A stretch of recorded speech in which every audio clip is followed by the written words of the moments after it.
Okay guys, the next exercise again, the third and final one, that we should think about replacing with better alternatives. There's actually two exercises here which I'm going to go through. Again, I know these are popular. It's not my intention to upset anyone. Again, I'm going to go through some very valid reasons why these might not be the best thing, and again, absolutely give you some better alternatives, and again, explain why they're better. But the next one I'm going to talk about is those donkey kicks that we see a lot of people doing in the gym. They kind of have that cable strap around around their heel, and they're kind of leaning forward and they're kind of kicking their leg way back this way. We see that a lot. The reason I'm not a big fan of those, there's a few reasons. The first one, again, a bit like the shoulder, a bit like the bar talk about with the shoulder joint with the tricep extension. With the tricep dip, we only have a certain range of motion available at that joint. If we go beyond that, we have to compensate in order to do it. So we have to almost effectively cheat to do it. We don't need to cheat. We can just do things better and get better results at the long run. We start cheating, we start compensating. Risk of injury goes up. We're not getting the most out of that exercise. We're just kind of, let's say half-assing it. We're just kind of cheating. We're not going to get the full benefit from doing that exercise correctly. So the issue with the donkey kicks there again is we have to consider the hip joint itself and the range of motion that we have available. So we actually only have about 10 degrees of hip extension. So hip extension would be this. So that's where we bring the thigh or the thigh bone backwards this way. So we're moving that femur backwards this way posteriorly. So backward relative to the hip, to the pelvis. So we only have up to roughly 10 degrees. So it's probably somewhere along those lines where I am now. That's all we have. It's really not a great, there's not much movement available there.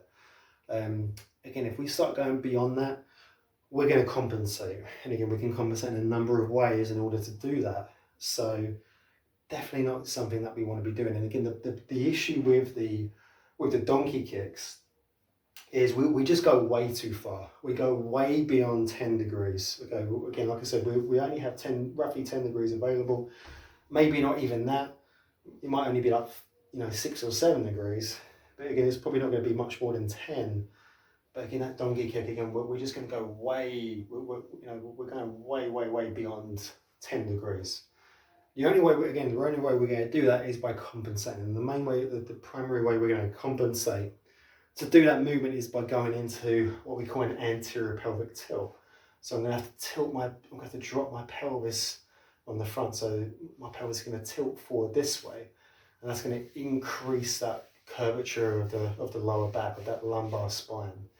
And again, that's not a good position for us to be in. That's going to start to compress some of the vertebrae as well, which that could eventually lead to pain, potentially low back pain over time. So that is not a good position to be in. That again, our glutes can't produce the most amount of force in that position. That's also going to put excessive lengthening of our hamstrings. They're going to start to take over instead of our glutes. There's several things going on there, but in short, we only have 10 degrees or so. Way back here, that's just way too far. We're just compensating. We're not going to be getting, the glutes aren't going to be working particularly well in that exercise if that's what we're going to be doing. The other thing as well I see is there's a lot of bending of the knee. So this is knee flexion. So we start to kick that leg back and we get a lot of knee flexion with it as well. And again, that's just going to increase hamstring activity. And again, if you've seen that playlist I've done where I break down the overhead squat. Again, with those signs, especially like that anterior pelvic tilt, that increased lumbar spine curvature, that lower back curvature, that's going to put the hamstrings on length, and again, that's going to increase their activity. And again, remember, if we're in this position, the glutes are going to shut down. They're going to get length, and they're going to shut down. If they shut down, the hamstrings are going to have to take over and do their work, and that all becomes part of this postural dysfunction that we have. So again, doing that donkey kick that's just going to make things worse. Whether we already have that dysfunction, we're just making it worse, or we could, if we don't have that dysfunction, we start doing that exercise and we start pushing ourselves into that dysfunction. Now, that would be terrible. So we have to dial back a little bit here. We have to consider what that hip joint can do, what range of motion is available at it. Some of the form cues as well. If we're trying to get that glute working, we want to stay within that 10 degrees. Make sure that knee is locked. Okay, so that hamstring isn't contributing more than it should do. And again, we should keep our belly button drawn in. That's going to help to keep those lower back muscles calm down so they don't start getting involved as we start to arch our back. Again, it's just a more, much smaller range of motion. And again, I think this is best achieved doing those prone hip extensions, which I'm going to show you in a second once I go through the other variation that I don't like.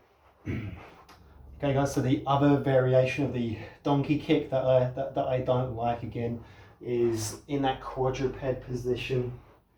And then we kind of have the leg here, so we have the knee flexed. And again, we start to kick up towards the ceiling there. And again, we're coming right the way up into this position. And again, very much like the standing donkey kicks with the cable, we're just going way too far. Our hip joint we're going beyond what our hip joint has available, the range of motion it has available. So again, it's only up to about 10 degrees. This one here again, we're probably going, we're going way past 10, maybe not quite as far as the other one, but too far. And again, you can actually see when I'm doing that, I start to drop into that pelvic tilt again. I'll get that big kind of curve in my lumbar spine, which I shouldn't have. I shouldn't be doing that. And that's kind of defeating the object of being in that quadruped position. Because remember, again, if you've seen the core exercises that I've done where I spoke about how to really activate those deep core muscles, that quadruped is going to be an excellent exercise for that.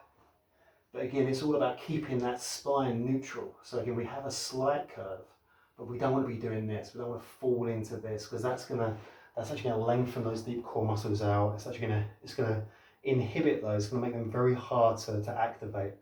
So it's not a position I want to be in. Another variation I love of the quadruped is getting the glutes working with it. But again, if I'm going to do that, which I think is wonderful, a great idea to do, again, if I do it, I'm only going to come up again. I'm just going to get my legs straight, just past that midline. Again, just slightly past my hip, level of my hip, and back down again. Again, I'm keeping my leg locked out, because again, if I don't want to be here, because that's going to favour my hamstring. I'll get a load of hamstring activity. Remember, they commonly get overactive, so I want to shut them down. I don't need more hamstring work. I need more glute work.